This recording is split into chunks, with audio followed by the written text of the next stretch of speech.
고린도후서 7장 1절 같이 우리 한 목소리로 합독하겠습니다. 시작. 그런즉 사랑하는 자들아, 이 약속을 가진 우리는 하나님을 두려워하는 가운데서 거룩함을 온전히 이루어 육과 영의 온갖 더러운 것에서 자신을 깨끗하게 하자. 아멘. 오늘 웨스트민스터 신앙 고백서 13장 성화, 거룩하여짐에 대해서 같이 하나님 말씀을 나누도록 하겠습니다. 이 성화라고 하는 것은 이제 구원의 한 어떤 그 필수적인 요소고 단계라고 볼 수가 있는데, 구원은 사실은 딱 우리가 시간적으로 전체를 딱 잘라서 이야기를 할 수는 없습니다. 근데 논리적으로 구원의 서정을 통해서 이제 이야기를 하고 있을 뿐이지, 구원이 어떤 순서로 시간적으로 일어난다라고 하는 것을 그냥 뭐 무자르듯이 딱 잘라서 우리가 이야기를 할 수가 없어요. 예를 들어서 우리가 칭의라고 하는 거랑 중생이라고 하는 게, 중생이 그 논리적인 순서로 보면은 그 먼저고 칭의가 그 다음으로 항상 그 순서적으로 다루고 있지만, 구원의 서정에는 하나님이 부르시고 그리고 중생하고 그리고 중생된 자를 칭의, 이런 식으로 순서적으로 그런 식으로 이야기를 하지만, 사실은 칭의나 그리고 중생, 거듭남이 동시적으로 일어나는 일이잖아요. 우리가 거듭나고 그리스도의 영으로 새롭게 거듭났을 때, 그 중생했을 때, 그때 바로 하나님이 의롭다 칭하시는 것들이 동시에 일어나는 거고, 나중에 또 양자 되는 게 아니고 그 순간이 바로 또 하나님의 양자로 입양되는 순간이고. 근데 이거를 이제 구원의 서정에서는 논리적인 순서로 이제 살펴보기 위해서 이제 순서적으로 이렇게 나누어 놨죠.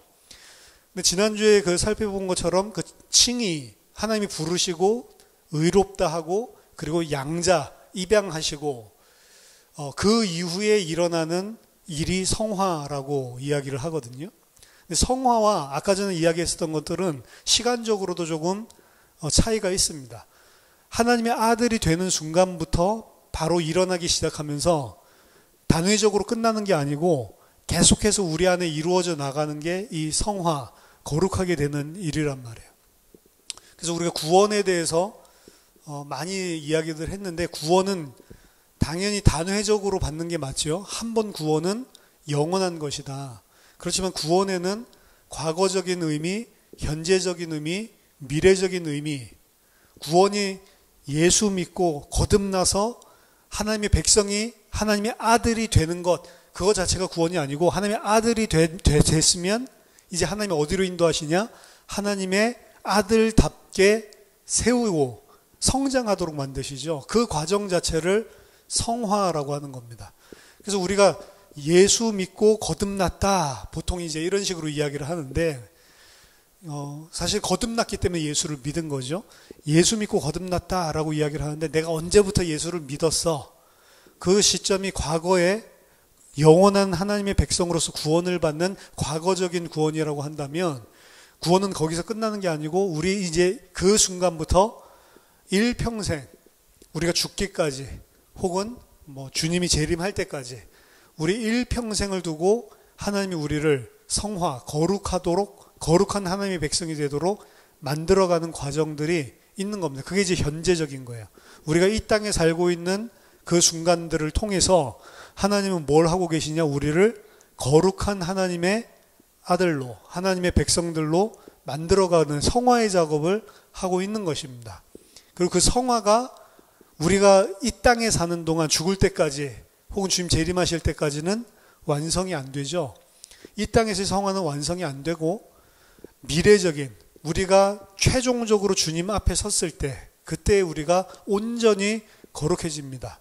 그 온전히 거룩해지는, 그 주님과 면대면으로 대면하는, 주님 앞에 서게 되는 그날, 그때를 우리가 이제 온전해졌기 때문에 이제 영화의 상태에 들어간다라고 하는 거죠.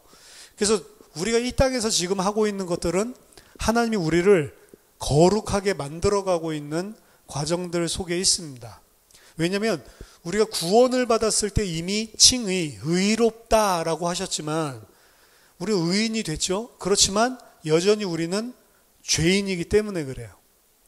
의롭다라고 한 거는 예수 그리스도 안에서 예수 그리스도의 대속, 우리의 죄를 대속하셨기 때문에 그리스도 안에서 법정적으로 더 이상 우리가 하나님의 진노 아래 있지 않다라는 거지, 실질적으로 우리는 죄인이란 말이에요. 실질적으로 예수 믿고 난 이후에도 분명히 성령으로 거듭나고 났는데도 불구하고 여전히 우리 안에 육체적인, 육신적인 이런 생각들, 세상적인 생각들, 하나님보다는 나를 더 높이고 하나님 중심이 아닌 나 중심, 이웃사랑이 아닌 나사랑, 요거 중심으로 우리는 살아갈 수밖에 없는 육신을 여전히 가지고 있단 말이죠. 그래서 로마서 7장에 보면 로마서를 쓸 때 사도 바울은 상당히 하나님의 백성으로서 많이 성장을 했을 때인데, 초창기도 아니고, 그럼에도 불구하고 자기 안에 있는 두 가지 법에 대해서, 하나는 하나님의 뜻대로 살고 하나님께 순종해서 살고 싶은 그런 마음이 분명히 있는데도 불구하고 계속 육체의 법이 계속해서 자기를 끌어내려서 죄 가운데로 계속 내몰고 있는 그 안에 싸움이 일어나고 있는 부분들, 그리고 그 싸움 속에서 늘 육신에게 져서 죄를 짓고 있는 자기의 연약한 부분들을 한탄하는 이런 부분들이 드러난단 말이에요. 그래서 하나님의 백성이 된 자들을 여전히 우리는 죄성을 가지고 이 세상의 육신적인 죄를 여전히 품고 있는 죄인이기 때문에 하나님이 우리를 거룩한 백성으로 계속 그 육신적인 부분들을 제거하면서 끌고 나가시고 성장하게 만든다라고 하는 겁니다. 그리고 그 과정은 전 인생을 통해서 일어나는 것이고 끝이 나지 않아요. 우리가 주님 앞에 서게 될 그 순간까지 계속해서 우리를 거룩한 자로 만드셔야 되는 부분들이 존재를 한단 말이에요. 그래서 개혁주의자들, 루터 같은 사람이 우리를 보고 의인이면서 동시에 죄인이다. 법정적으로는 의인이지만 실질적으로는 여전히 우리는 죄인이다라고 이야기를 한 겁니다. 그래서 옛날에 구원파들이 당신은 의인입니까? 죄인입니까? 라고 물어봐서 죄인이라고 그러면 그럼 구원 못 받았네. 의인이라고 그러면 당신이 진짜로 죄를 하나도 안 짓냐? 이런 식으로 말장난을 하는데, 개혁주의에서는 뭐라고 이야기하냐면 우리는 의인이면서 동시에 죄인, 그리고 저는 뭐라고 이야기하냐면 의롭다고 칭하심을 받은 죄인. 하나님이 법정적으로는 예수 안에서 우리 죄가 다 끝났기 때문에 의롭다고 하나님이 칭해 주시지만 실질적으로 여전히 나의 모습은 하나님 앞에 죄를 늘 짓고 있는 죄인. 이제 이렇게 표현을 하는 거죠. 그래서 우리는 의롭다 칭하심을 받은 죄인이에요. 그래서 그리스도 안에서는 우리를 하나님이 의롭다고 봐주시지만 그리스도 밖에 있는 우리들의 실제적인 모습은, 그리스도를 통해서 보지 않는 우리의 그냥 벌거벗은 모습은 여전히 죄 가운데 있다는 거죠. 그리고 그 죄는 이 땅에 있는 동안 안 없어져요. 그게 이제 문제인 겁니다. 우리가 이 땅에 사는 동안 그 죄인의 모습은 안 없어져요. 오히려 아이러니하게 우리가 하나님의 백성으로 성장하고 점점 이 죄 문제를 해결해 가면서 하나님의 백성답게 거룩하게 성화가 되어가면 되어갈수록 더 자기 자신이 숨었던 죄까지 보게 됩니다. 그래서 성화가 되면 될수록 더 어떻게 깨닫냐면 내 죄가 끝이 없구나. 하나님의 은혜로 성화가 되면 될수록 생각을 하는 게 나는 죄인이구나 라는 걸 깨닫게 되는 거예요. 우리가 거룩하게 되면은 야, 이 정도로 이제 거룩해졌으니까 내가 참 많이 거룩해졌네, 이렇게 생각하는 사람은 하나님 성령으로 거룩해지는 게 지금 아닌 겁니다. 그거는 내가 내 관점에서 다른 거룩을 지금 다른 의를 쌓아가고 있는 것이지, 진짜 성령으로 말미암아서 우리가 계속 다듬어져 가고 우리의 죄가 드러나면서 그 죄를 해결하면서 하나님의 백성으로 거룩하게 세워지는 사람은 밖에서 다른 사람이 봤을 때는 야, 저 사람 진짜 많이 바뀌었네 라고 말할지 몰라도 본인은 그전에는 안 보였었던 죄까지도 보이기 시작한단 말이에요. 그래서 야, 나는 진짜로 하나님 앞에 죄인이구나 라는 사실을 더 인식하게 되는 거예요. 그래서 사도 바울이 처음에 구원받았을 때는 하나님의 일꾼이고 사도로서 자부심과 그리고 하나님의 백성으로 내가 구원받은 하나님의 백성이라는 사실이 굉장히 프라이드 같이 올라왔지만 오히려 하나님의 백성으로 성장하면 성장할수록 나는 죄인 중에 괴수다라고 하는 거예요. 이전에는 죄 아니고 이거는 하나님을 위해서 했다라고 생각했던 것까지도 숨은 내면 아래 깊은 곳에는 다른 내 의를 쌓고 있는 것들이 보여지기 시작한단 말이에요. 그래서 하나님 앞에 내가 한 것이 전부 다 죄밖에 없구나라는 것을 인식하는 거예요. 그래서 성화가 완성에 가까워지면 가까워질수록 우리는 아이러니하게도 야, 나는 죄밖에 없구나. 이게 진짜 성화란 말이에요. 그래서 하나님 앞에 그리스도 앞에 자기를 더 낮추게 되는 거죠. 하나님 앞에 이제 떳떳하게 내가 구원받을 수 있다라고 생각을 할 수가 없다라고 하는 거예요. 그렇죠? 그렇지만 중요한 것은 객관적으로 그 사람을 외부에서 보고 있는 사람이 봤을 때는 야, 저 사람이 완전히 세상 육신이었는데 이제 진짜로 하나님의 사람인 것 같다라고 하는 평가가 나오는 그런 성장이 있단 말이에요. 그게 없다? 아닙니다. 그게 분명히 있습니다. 반드시 있습니다. 그걸 이제 오늘 이 성화에 대해서 설명하면서 전체적으로 이야기를 하고 있는 겁니다. 자, 13장 1절부터 우리들이 살펴보면 효력 있는 부르심을 받고 중생한 자들 곧 그들 안에 창조된 새 마음과 새 영을 가진 자들은 그리스도의 죽으심과 부활의 효력으로 말미암아 그의 말씀과 그들 속에 내주하시는 성령에 의해서 실제적으로 또는 인격적으로 더욱 거룩해진다. 앞에 있는 이야기들은 구원받은 자들, 그 자들을 뭐라고 이야기하냐면 그 사람들은 창조된 새 마음과 새 영을 가지고 있는 자들이다 라고 이야기를 하고 있죠. 그 사람들은 그리스도의 죽으심과 부활, 그리스도의 십자가의 사역의 효력으로 말미암아서 무엇에 의해서 거룩해지냐면 말씀과 그리고 그들 속에 있는 성령의 도우심. 자, 말씀과 성령의 도우심으로 그들이 거룩해진단 말이에요. 우리가 하나님의 백성이 되는, 하나님의 백성으로 성장하는 두 가지 요인에 대해서 이야기하고 있는데 그게 그리스도의 말씀과 그리고 성령. 그리스도의 말씀을 사실은 성령의 도우심이 없이는 깨닫지는 못하거든요. 그리스도의 말씀을 통해서 우리에게 깨닫게 하고 우리가 온전히 변화되게 만드는 말씀이 그래서 굉장히 중요한 거예요. 하나님의 말씀을 통해서 우리가 거룩하게 변해가는 거지 다른 것에 의해서가 아닙니다. 말씀을 통해서 깨닫고 말씀에 의해서 우리 생각이 바뀌어야 돼요. 말씀에 의해서 우리 가치관 자체가 바뀌어야 돼요. 이미 우리를 보고 새 마음과 새 영을 가진 자들이라고 이야기를 하고 있는데 새 마음과 새 영을 가진 자들의 특징은 뭐냐면 마음이 부드러워져서 하나님의 말씀을 받는단 말이에요. 구약 성경에 새 마음과 새 영을 받지 못한 자들은 어떻게 마음이 굳어서 귀에 이 굳은 살이 배겨서 하나님의 말씀을 받지 못한다라고 되어 있거든요. 근데 새 영을 받고 새 영이 되고 새롭게 우리가 마음이 창조됐다. 이 사람은 말씀이 들리기 시작하고 말씀이 찌르기 시작하고 그 말씀을 알아듣기 시작하는 그게 이제 성령의 도우심으로 그렇게 된단 말이에요. 그래서 말씀을 들을 때 이 사람에게 거룩한 하나님의 백성으로 성장하게 되는 변화가 일어나는데 그 변화를 여기서 뭐라고 이야기하냐면 실제적인 거룩함 그리고 인격적인 거룩함이라고 이야기를 합니다. 자, 그럼 성화가 거룩해지는 거거든요. 그 거룩한 게 뭐냐? 거룩한 거에 대해서 좀 생각을 해봐야 되겠죠. 거룩이라고 하는 것은 두 가지입니다. 하나님의 성품인데 거룩하다라고 하는 것은 그리고 우리가 하나님의 백성이 됐고 하나님의 성령이 우리 안에 계시면 우리도 하나님의 성품을 닮아가는데 내가 거룩한 것처럼 너희도 거룩하라 라고 했거든요. 그 거룩이 뭐냐? 첫 번째로 거룩이라고 하는 것은 하나님이 가지고 있는 이 특징인데 거룩이라는 이제 사전적인 의미 자체는 구별되다, 분리된다는 이야기예요. 그러니까 창조주 하나님은 일반 피조물과 분리돼서 구별되는 점이 있단 말이에요. 그 첫 번째가 뭐냐면 하나님의 위대하심입니다.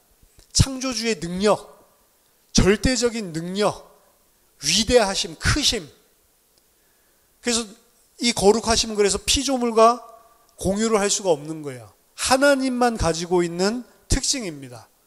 절대적이고 전능하고 그리고 위대하고 최고의 어떤 모든 것들에 비교할 수 없는 최고의 것, 구분되는 그게 이제 하나님의 거룩하심의 첫 번째 요소고, 두 번째는 선하심입니다. 그 위대하신 분이 위대한 뿐만이 아니고 모든 하시는 행위와 모든 하시는 판단과 모든 행하시는 것들이 다 절대적으로 선하다라고 하는 거예요. 자, 그럼 우리에게 내가 거룩한 것처럼 너희도 거룩해져라 라고 이야기를 할 때, 그럼 내가 창조주 절대자인 것처럼 너희도 창조주 절대자가 되라 라는 말은 아닐 거 아니에요. 그렇죠? 그럼 두 번째 거룩에 대해서 내가 절대적으로 선한 것처럼 너희도 절대적으로 선해라. 근데 절대적인 선은 하나님만 가지고 있는 거룩함의 속성이란 말이에요. 그럼 너희도 그렇게 되라라고 했을 때 사실 불가능한 거잖아요. 그럼 거룩하라라고 하는 이야기는 뭐냐면 우리를 보고 내가 그 거룩한 것을 너희도 거룩함을 반영하고 나타내는 자로 점점 세워져라라고 하는 이야기입니다. 그래서 선하심, 하나님 보시기에 좋았다, 그게 선한 것이거든요. 그 창세기 1장에 하나님 보시기에 심히 좋았다라고 했을 때의 상태는 어떤 상태예요? 하나님의 뜻, 하나님의 행하심이 그대로 반영돼서 나타나고 있을 때, 그때가 거룩한 상태예요, 사실은. 그래서 우리가 하나님처럼 우리가 생각하는 게 절대적으로 선하고 우리가 하나님처럼 위대해지고 그렇게 하는 건 불가능해요. 우린 피조물이기 때문에 우리에게 거룩해지라라고 하는 건 하나밖에 없는 거예요. 하나님이 행하시는 모든 것이 다 선하고 모든 것이 다 완벽한 것인데 그것을 그대로 반영하는 자가 되라는 거예요.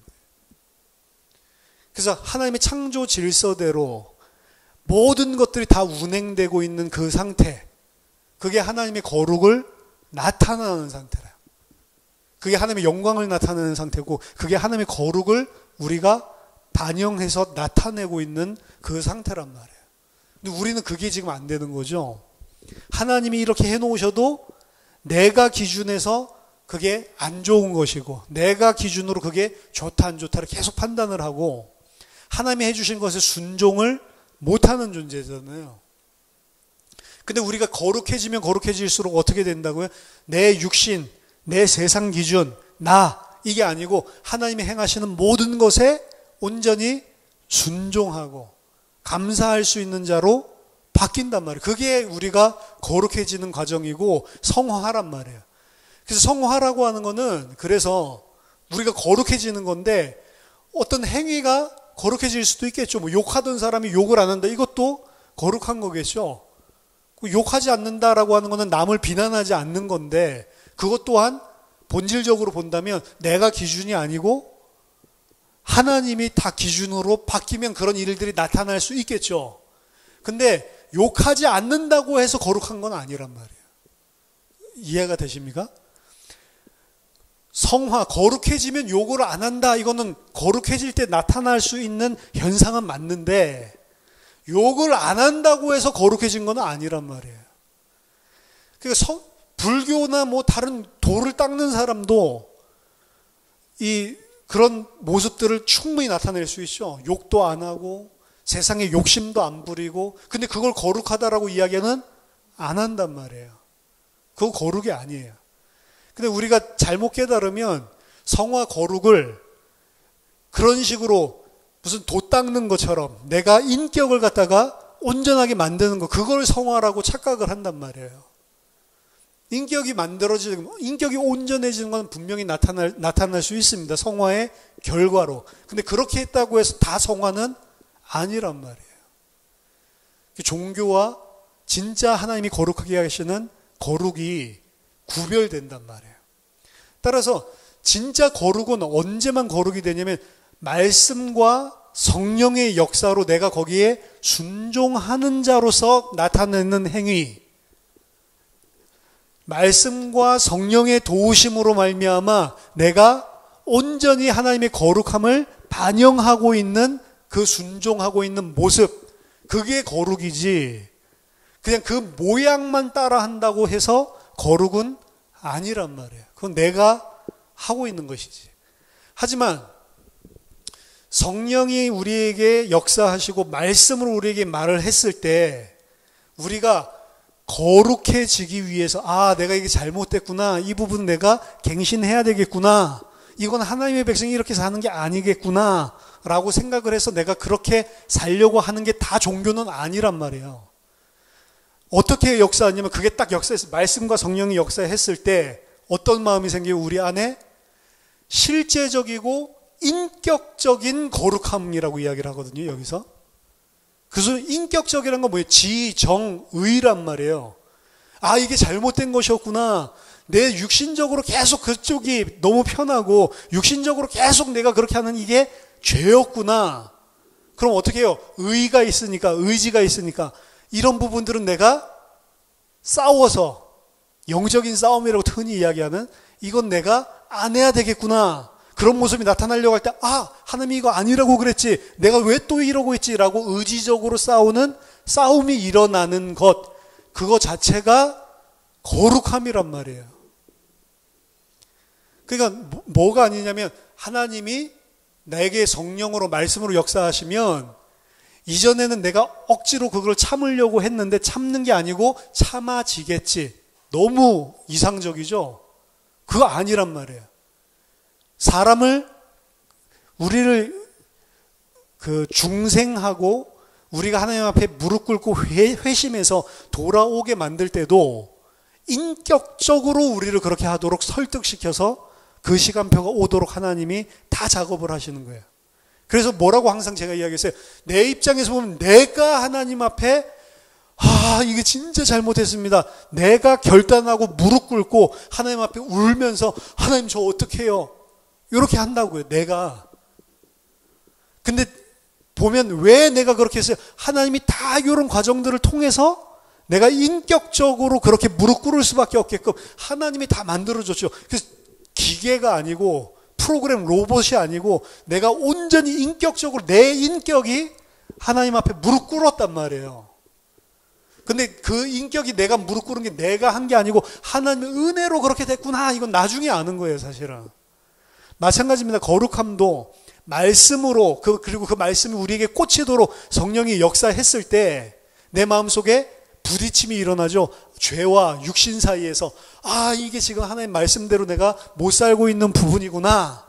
그럼 그게 발견됐을 때 어떻게 한다고요? 내가 실질적이고 인격적으로 내 안에서 싸워야 된다고요.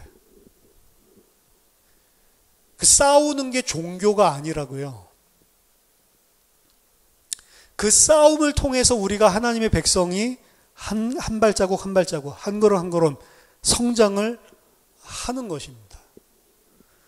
그래서 이 거룩하게 되는 것도, 그러니까 사실은 어려운 거예요. 이게 내가 내 인격 수양을 위해서 종교, 불교나 이런 데서 하고 있는 그런 거룩한 행위 나타나는 거랑 내가 하나님의 백성으로서 거룩함이 나타나는 거랑 둘 다 의지적인 요소가 있다는 거예요. 이쪽에도 있고 저쪽에도 있고. 의지적인 요소가 이거는 종교고 이거는 복음이다, 이걸 나눠놓지가 않는다고요. 의지적인 요소가 있음에도 불구하고. 근데 뭐가 다르냐 그러면 똑같이 의지적으로 내가 그럼 부딪혀가지고 하는 건데 그럼 뭐가 다르냐? 하나는 하나님 앞에 내 의를 들이밀고, 하나는 내가 분명히 싸우면서 내가 의지적으로 힘들지만 하나님 나에게 힘 주세요 이러면서 싸워가면서 내가 거룩한 모습을 만들었지만, 한쪽은 어떻게 해요? 이거는 하나님의 은혜로 된 거지, 내가 이렇게 그 육과 영의 싸움에서 내가 이겨서 이렇게 넘어간 거는 내 실력이 아니다, 이건 하나님의 은혜다, 오롯이 하나님의 의, 하나님께서 하셨다라는 것만 드러내는 거예요. 나 같은 죄인은 절대로 그거 할 수 없었는데 이건 하나님의 은혜로 됐다. 한쪽은 그렇게 이야기를 하는 거고, 한쪽은 내가 하나님 뜻대로 이제 잘 살았다. 하나님도 기뻐하시겠지. 누구에게 그 메리트를 돌리면 나에게 돌리는 거예요. 그게 이제 바리새인들입니다. 그러니까 바리새인들이 하나님의 말씀을 따라 살려고 노력을 한 거잖아요. 물론 전통 하나님 말씀 아닌 자기네들이 만든 유전을 위해서 산 것도 있지만 하나님 말씀을 잘 지키려고 한 거잖아요. 말씀 잘 지켜서 살려고 하는 게 죄가 아니란 말이에요. 그렇게 살려고 몸부림치는 의지 자체가 죄가 아니라, 그거는 좋은 겁니다, 사실은. 근데 그걸 어떻게 해요? 그거를 내가 했고, 그리고 그걸 하나님의 말씀 기준이 아니고 내 적정 수준에서 했기 때문에 나는 하나님 앞에 의롭다라고 지네들 수준으로 말씀을 격하시키고, 말씀을 변질시키고, 그리고 지네들 수준에서 내가 하나님 앞에 의로움을 받을 수 있는 행위를 해냈다라고 하는 게 죄의 본질이지, 그게 사실은 죄인데, 그게 죄라고 하는 거지, 말씀대로 내가 살아야 되겠다, 말씀에 우리는 말씀을 놓치지 않고 순종하며 살아야겠다, 그 마음 가진 것 자체는 죄가 아니란 말이에요. 사실은 바리새인들이 왜 그런 자각을 가지게 됐냐면, 포로로 잡혔다가 돌아오고, 그리고 돌아오고 나서도 계속 강국에게 계속 속국으로 노예같이 살았단 말이에요. 계속해서 계속 식민지같이 살았단 말이에요. 그러니까 그런 어려움들을 몇백 년 동안 계속 겪으면서 587년도에 그 바벨론에 망했지만 돌아오고 나서도 400년, 500년 동안 계속 속국으로 계속 시달리면서 살았단 말이에요. 근데 그게 뭐라고 깨달았냐면, 말씀 놓쳐서 그렇다. 하나님 말씀대로 우리가 살지 않아서 그렇다. 그 죄 때문에 그렇다. 정확하게 깨달은 거예요. 그래서 그 말씀대로 살려고 발버둥을 쳤는데, 말씀대로 살려고 하는 것 자체가 죄가 아니란 말이에요. 어떤 게 죄냐면, 말씀대로 산다고 하면서 인간의 죄성은 말씀을 자기가 지킬 수 있는 수준에서 한정을 시켜놓고, 그리고 그거 지키면 말씀 지켰고, 거기서 못 지키면 못 지켰고, 자기 수준에서 사람 인간 수준으로 싹 격화를 시켜놓고, 그 수준에서 지킨 걸 가지고 내가 이제 잘 지켰으니까 하나님 거룩한 사람 맞죠? 라고 자기의 의의를 들고 나왔단 말이에요. 그게 나중에 이제 더 타락하고 나면 속마음으로 지키는 게 아니고 겉으로 지키면서, 겉으로 때우면서 이 정도만 하면 됐죠. 이제 그거 외식이라고 예수님께서 설명을 하시는데, 그런 지경까지 이르게 된 거죠. 그래서 우리가 성령이 말씀으로 우리 안에 역사하시면 실제적인, 그리고 인격적인 거룩함이 드러나는 거고, 그렇게 성장을 하게 되는 겁니다. 이때 모든 죄의 지배 세력이 파괴되고 여러 정욕이 점점 더 약화되고 억제되므로 모든 구원은 은총 가운데 점점 되살아 강건하여져서 참된 경건을, 참된 거룩함을, 원어에는 홀리니스, 실천하게 된다. 이 거룩함이 없이는 아무도 주를 볼 수 없다. 단언을 하는 겁니다. 구원받았는데 그 거룩함이 전혀 안 나타난다. 그런 구원은 없다라고 이야기하는 거예요. 구원받았으면 반드시 그 사람에게 성화의 과정, 거룩하여지는 과정들을 통해서 실제적이고 인격적인 거룩함이 있어야지만 그 사람은 구원받은 자지, 입으로는 자기도 예수 믿는다고 하는데 예수 믿는 거룩함이 전혀 그 사람 속에 인격적으로, 실제적으로 안 드러나고 있는데도 불구하고 나 예수 믿는다라고 말하는 사람은 주를 볼 수 없다라고 이야기를 하는 겁니다. 그래서 우리가 여기서 좀 생각해 볼 수 있는 것들이, 일단은 중생하지 않은 사람들이 예수를 믿고 하나님을 찾는다라고 했을 때 그 사람은 하나님이 나에게 주는 혜택만 추구하고 간구하는 사람이에요. 예수 믿으면 내가 행복해지고, 예수 믿으면 내 죄 용서해서 천국 가고, 내게 주어지는 혜택들 있죠. 그리고 죄책감이 다 있기 때문에 예수 믿으면 이 죄를 용서해 주지, 죄책으로부터 나를 해방시켜서 편안한 마음을 가지게 하고 이런 마음을 가지게 하는 것들, 이런 것들은 전부 내 혜택을 받기 위해서 예수 믿는 거라고요. 그래서 자신은 하나님이 주는 참된 행복과 평안과 그리고 죄 용서 요거를 원하지, 실제로 이 사람은 뭐가 없어? 구원 안 받은 사람이면 거룩함이 없단 말이에요. 거룩함은 내가 인격적으로 이렇게 하나님을 위해 이렇게 하나님을 대적하면서 살았구나. 내가 이렇게 육신적으로 나 중심으로 내가 하나님 자리에 서가지고 살았구나. 거기서 깨닫고 회개한 게 아니기 때문에 그 베니핏, 하나님이 주는 혜택만 받으려고 하는 사람은 거기에 대한 돌이킴이나 그 영역에 있어서의 거룩하게 성장하는 그 열매가 하나도 없겠죠. 그 사람은 구원받은 자가 아니라는 겁니다. 그게 이 야고보서에서 이야기하는 거예요. 너 믿음은 그런 믿음이야? 어떻게 그런 믿음이 있을 수 있어? 나는 믿어보니까 안 그렇게 되던데 라고 이야기하는 게 야고보서에서 이야기하는 거라고요. 그들은 하나님이 주시는 선물을 원하지만 선물을 주는 하나님을 원하는 게 아니에요. 하나님은 거부하고 하나님은 거북하고 왜? 나를 통제하고 내가 하고 싶은 대로 못하게 하시는 분이니까. 그렇죠? 근데 그 하나님의 사랑을 진짜로 아는 사람은 나를 통제하는 게 아니고 내 영혼을 위해서, 나를 위해서 하나님이 이렇게 하시는구나 라고 알기 때문에 그렇게 사는 게 힘들더라도 하나님이 원하시는 뜻, 하나님이 기뻐하시는 뜻을 위해 투쟁, 분투를 하게 돼 있는 거예요. 의지적으로, 실제적으로. 그래서 그럼 하나님의 뜻이 뭐냐? 하나님의 뜻이 나타나 있는 것이 율법입니다. 율법. 율법과 복음을 분리를 하고 있는데 율법과 진리를 구분을 하고 있는데 그래서 율법은 꼭 나쁜 것 그리고 진리는 복음은 좋은 것 이런 식으로 이분법적으로 생각을 하고 있는데 율법은 하나님의 기뻐하시는 우리를 향한 하나님의 뜻입니다. 구약 성경에 나와 있는 율법들 있죠.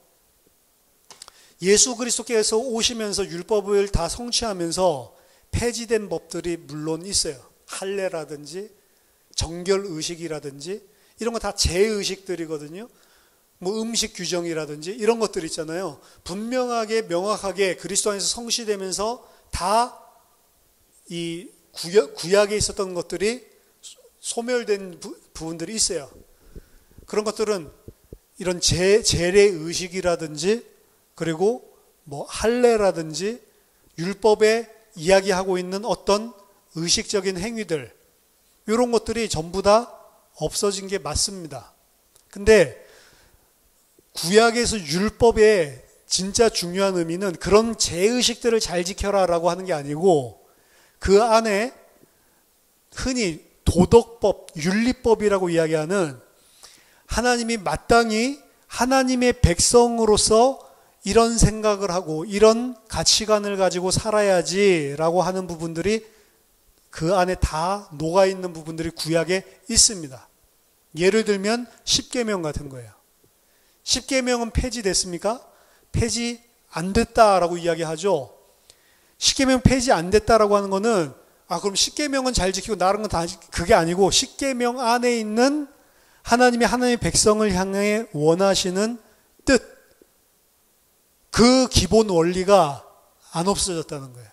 하나님만 섬기고 우상 놓지 말고 하나님 이름 망령되이 일컫지 말고 안식일 거룩해서 지키고 그러니까 안식일을 거룩하게 지키라라고 하니까 안식일을 거룩하게 지켜야지 그거는 지금 아까 전에 말했던 제의식을 지키려고 하는 거죠.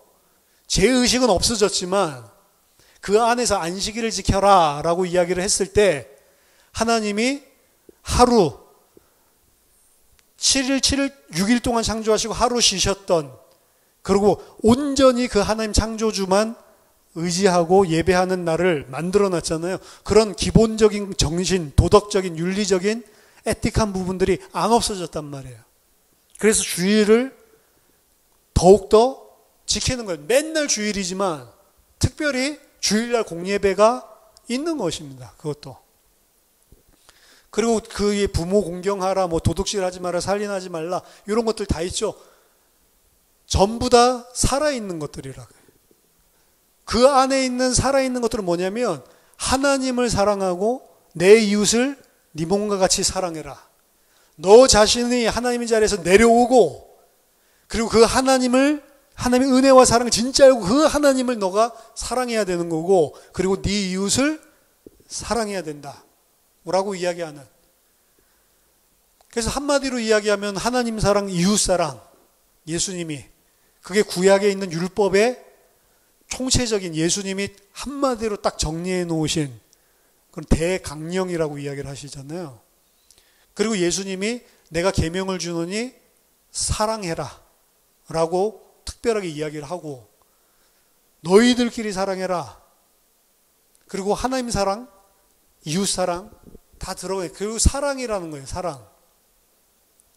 그래서 율법 안에는 나를 사랑하고 하나님의 자리에 앉아있는 나를 그렇게 살지 말라라고 하는 하나님의 거룩한 기뻐하시는 뜻이 구약의 율법에 다 스며들어가 있단 말이에요. 그 구약에서 이야기하고 있는 율법 그 자체는 구약 시대만 이 하나님의 뜻이 아니고 모든 세대에 거쳐서 다 하나님의 뜻이라고 하는 겁니다. 그래서 율법은 좋은 것이다, 나쁜 것이다. 율법은 좋은 것이고, 그리고 율법은 하나님의 뜻이다, 아니다. 하나님의 뜻인 거예요. 하나님이 기뻐하시는 뜻이에요. 근데 율법을 우리가 온전하게 지킬 수 없다. 그게 문제인 거지. 그러니까 온전하게 지키지 않았으면서 바리새인들 온전하게 지킨다고 착각을 하고 있었단 말이에요. 다른 사람 이웃을 갖다가 나는 거룩한 자, 너는 하나님 말씀도 못 지키고 사는 자, 바보 같은 놈들, 저런 죄인들, 세리, 창기들, 주여 나는 저들과 같지 않음을 감사합니다. 이러고 있잖아요. 그거 자체가 지금 구약에서 이야기하는 율법을 범하고 있는 거잖아요. 그것 자체가. 죄 짓고 있는 거잖아요. 율법을 몰라서 그러는 거죠. 그 율법 자체는 일단 여러분들이 바르게 깨달으세요. 율법 잘못된 거 아닙니다. 율법은 선한 것이고 하나님의 기뻐하시는 뜻을 드러낸 거고 우리는 율법을 그래서 지켜야 된다, 안 지켜야 된다? 지켜야 되는 거예요. 율법대로 살아야 되는 거예요.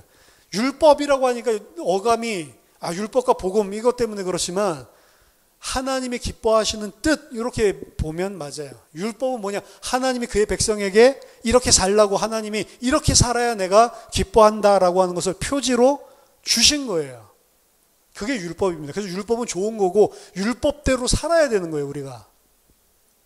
근데 율법대로 살 수 있냐? 없단 말이에요. 왜? 우리가 죄인이라서. 율법주의는 뭐냐? 율법대로 살아서 우리가 그 의를 통해서 구원받는다라고 이야기하는 것을 율법주의라고 하는 거예요. 율법을 하나님께서 주셨지만 그걸 지킬 수 없는 우리의 죄성을 보지 못하는 거죠. 그래서 그거는 틀린 것입니다. 율법은 좋은 것이고 율법주의는 잘못된 것이다. 복음을 깨달은 사람들 사이에는 율법주의에 또 정반대되는 틀린 사상이 나오는데 그게 뭐냐? 반율법주의다라고 이야기하는 겁니다. 반율법주의는 율법은 폐지됐어 라고 생각을 하는 거예요. 그래서 율법에서 이야기하는 거 우리는 어차피 지킬 수 없어 라고 이야기하면서 죄 짓고 안 짓고 요거 자체를 이야기하면 그거를 율법주의야 라고 이야기를 하는 거. 그게 반율법주의예요. 근데 제 메시지를 듣거나 그리고 우리 교회 안에는 율법주의보다는 어떻게 잘못되게 드러날 경우가 많냐? 반율법주의로 드러나게 될 경우가 더 많겠죠. 일반적으로는 율법주의가 교회 안에, 오늘날 세계의 교회 안에 율법주의가 더 강하게 나타날 가능성이 높은 거고, 그나마 진리를 알았다라고 하는 우리들 안에서는 뭐가 더 드러나기가 쉽냐면 반율법주의가 드러나기가 쉬운 거예요. 그래서 둘 다 이단이냐 아니냐 둘 다 이단입니다. 둘 다 구원이랑 상관이 없는 거예요. 그게 또 다른 걸로는 율법주의 쪽에는 행동주의, 액티비즘이라고 하는 거로 나타나고, 그리고 반율법주의는 정적주의, 콰이어티즘으로 나타납니다. 둘 다 이단이에요. 행동주의는 뭐냐? 이제 내가 하나님의 백성으로 온전하게 잘 살아서 구원받는 거. 그게 행동주의예요. 행동주의. 그래서 성화에 대해서 이야기할 때 어떻게 생각을 하냐면 행동주의식으로 이야기하는 거예요. 율법주의식으로.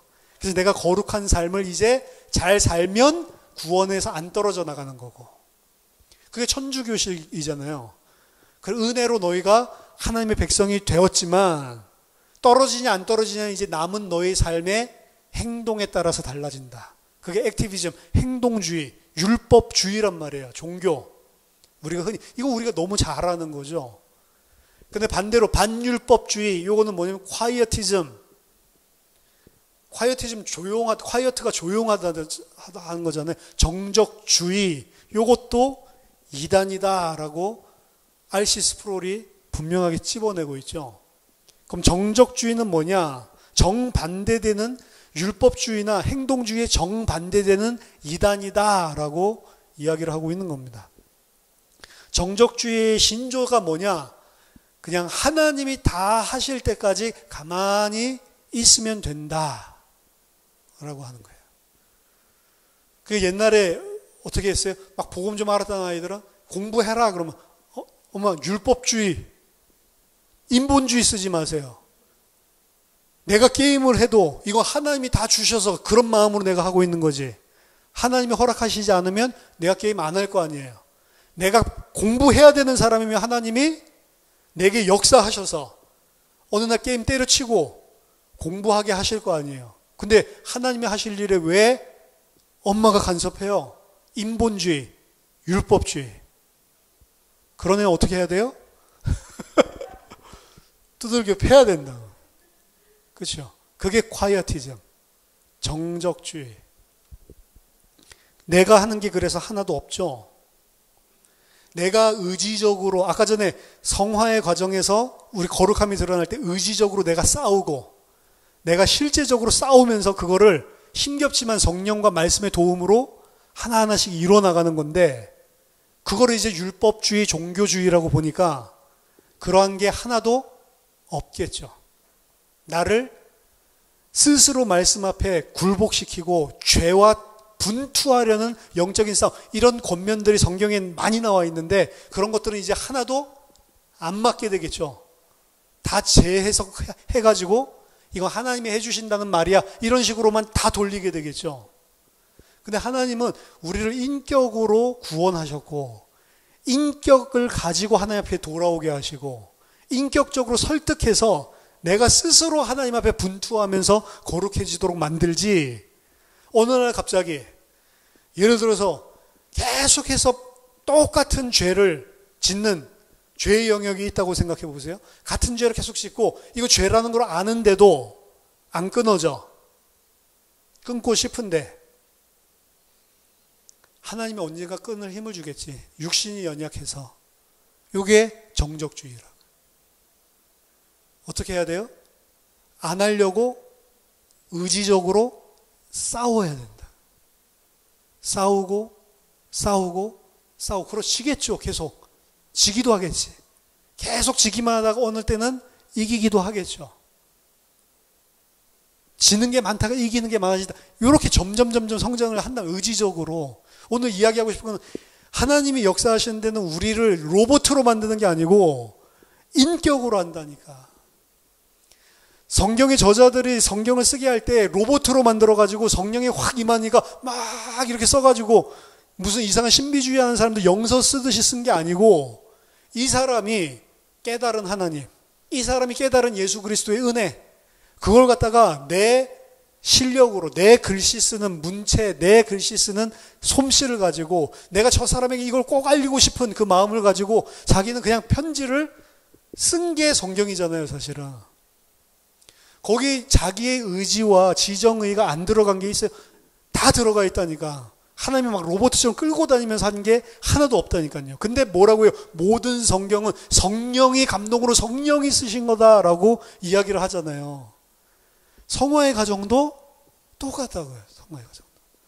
그래서 자연스럽게 되면 너무 좋은데 자연스럽게 되는 법은 없다. 왜? 우리의 죄성과 하나님이 실질적으로 싸울 수 있는 말씀과 힘을 공급해서 내가 분투하고 싸워서 내 스스로 하나님에 대한 사랑과 은혜로 죄와 대적해서 싸워서 하나님의 사람으로 성장하게 하는 과정이 성화의 과정이기 때문에 그렇습니다. 그래서 하나님의 도움을 받아서 내가 싸우고 있다라는 사실을 인식을 하고 계속 진다고 그랬죠. 처음에는 내 힘으로는 도저히 이거는 이길 수 없었던 건데 만약 그거를 이기고 극복해내고 그걸 뛰어넘었다면 야, 이거는 진짜 하나님이 해주신 거다라는 거를 그래서 인식을 하게 되는 거예요. 안 그러면 어떻게, 야, 복음 좀 알았더니 내가 달라졌는데? 그냥 이런 식으로 되는 게 아니고, 그래서 이게 끈질기게 우리 육신의 연약함을 따라오는 이런 죄와 계속 갈등하면서 싸우게 만드는 게 성화의 과정이라는 겁니다.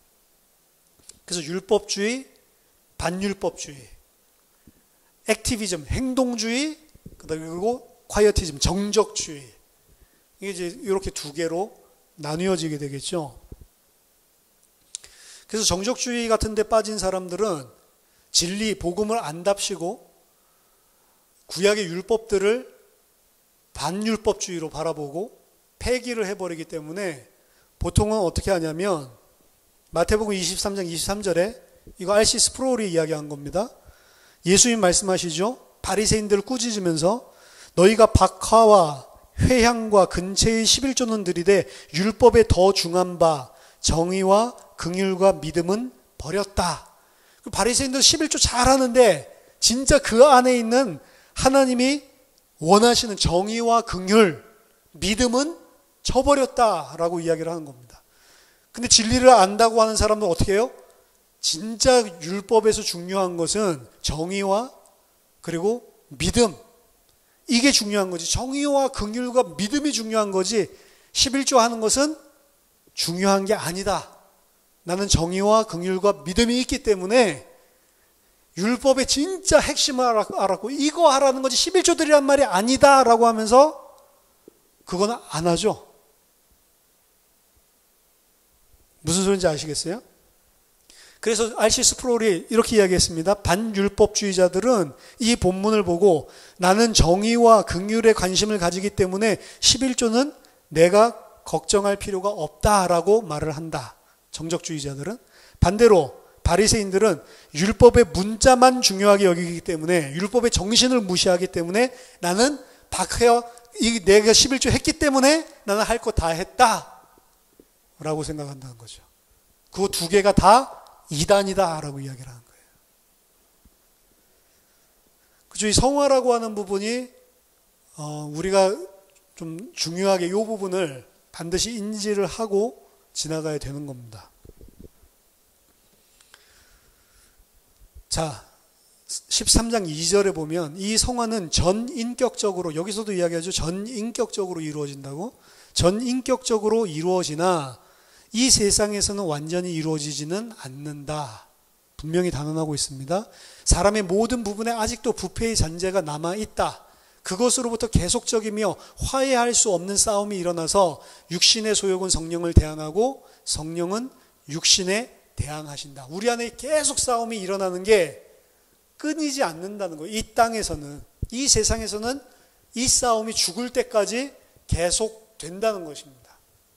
근데 이 싸움이 없다라고 하면은 뭐예요? 그 사람은 양심의 화인을 맞았다. 이 마음속에 이런 싸움이 계속 일어나야 사실은 성화의 길을 걷고 있는 사람인 거예요. 이런 싸움이 전혀 안 일어나고 있다라는 건 내가 이제 죄를 인지하지 못하고 있는 거예요. 육신을 따라가고 있으면서도 육신을 따라 내가 지금 가고 있구나라는 거를 인지하지 못하고 있는 상태. 왜? 이 부분은 계속 있고 시간이 가면 갈수록 더 치열해진다니까. 왜? 안 보였던 부분까지도 그때는 발견이 되니까. 말씀이 조명을 하고 성령이 조명을 하면 안 보였었던 죄까지도 계속해서 밝은 빛 아래 드러나니까. 그러니까 이제 이런 싸움들이 계속해서 일어나게 되는 거죠. 그래서 우리가 만족함을 가질 수가 없어야 되는 거예요. 야, 난 옛날에 술 먹고 담배 피우고 돌아다녔고, 난 옛날에 막 여자들 막 이렇게 막 난잡하게 살았고, 완전히 이렇게 개차반같이 살았는데, 이제 내가 예수 믿고 나서 술도 끊고, 담배도 끊고, 이제 여자도 그렇지 않고, 이제 가정에 충실하고, 이렇게 깨끗한 사람이 됐다. 이런 태도를 가지고 있는 사람. 이런 태도를 가지고 있는 사람은 하나님의 율법, 하나님이 기뻐하시는 뜻에 순종하는 거에 포인트가 있는 게 아니고 어디에 포인트가 있어요? 내가 이렇게 잘 사는 의로운 사람이 됐다라는 데 포인트가 있는 거예요. 그래서 이 사람은 하나님의 율법에 순종하는 대신에 자기 자신의 의를 높이고 있는 거예요. 그런 사람이 어떻게 해요? 만족하는 거예요. 이 정도 살았으면 됐지 라고 하는. 근데 성령과 말씀에 의해서 계속해서 우리 안에 거룩을 이루어가는 사람들은 분명히 옛날엔 술, 담배, 그리고 난잡한 생활들 이런 것들을 하면서 살았던 사람이 거룩하게 됐어. 거룩하게 됐는데도 불구하고 이전에는 죄로도 생각하지 않았었던 내 마음속의 욕심이나 시기나 질투나 이 땅에서 성공하고 싶은 야망이나 이런 것들까지 전부 다 부딪히기 시작을 하겠죠. 그래서 내가 좀 이 정도면 하나님 사람 돼서 이렇게 생각한 게 아니고, 야, 내가 이거 성공욕, 이 세상에서 출세하려고 했었던, 이 세상에서 뭔가 부자 되려고 막 했었던 막 이런 것들, 이것도 완전히 돈에 노예되고 세상 육신에 노예된 거였네? 또 새로운 영역들이 막 드러나죠. 그래서 계속해서 우리가 하나님의 백성이 되어가기 위해서 분투가 나타날 수밖에 없는 거예요. 왜? 죄가 계속 남아있으니까. 그래서 계속적이며 화해할 수 없는 싸움이 일어난다라고 하는 거예요.